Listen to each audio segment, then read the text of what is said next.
Bonjour à tous et bienvenue dans notre roue de l'écho pour passer en revue les stats qui ont marqué l'actualité de la semaine boursière. Et on commence lundi aux États-Unis avec un indice NAHB sur la confiance des promoteurs immobiliers qui est resté stable en mars. Mardi, toujours l'immobilier au centre des préoccupations. Les investisseurs ont retenu la chute des mises en chantier de 1,1% en février.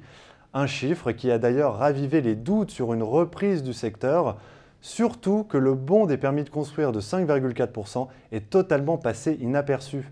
Toujours aux États-Unis, mercredi, avec les ventes de logements anciens en net recul de 0,9%, alors que l'on attendait au contraire une hausse de 1% en février. Jeudi, les investisseurs ont tourné leur regard sur deux autres continents, et là encore de quoi nourrir leurs craintes, avec en Chine la contraction de l'activité manufacturière d'après l'indice PMI, de même qu'en zone euro où les indices PMI Composites affichent des plus bas en France et en Allemagne.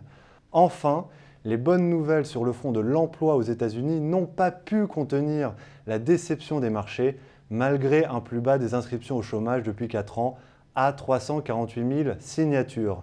Et c'est finalement vendredi que les ventes américaines de logements neufs sont sorties en baisse de 1,6% à 313 000, alors que le marché en prévoyait 325 000. Voilà ce que l'on pouvait dire de l'actualité décisive pour cette semaine.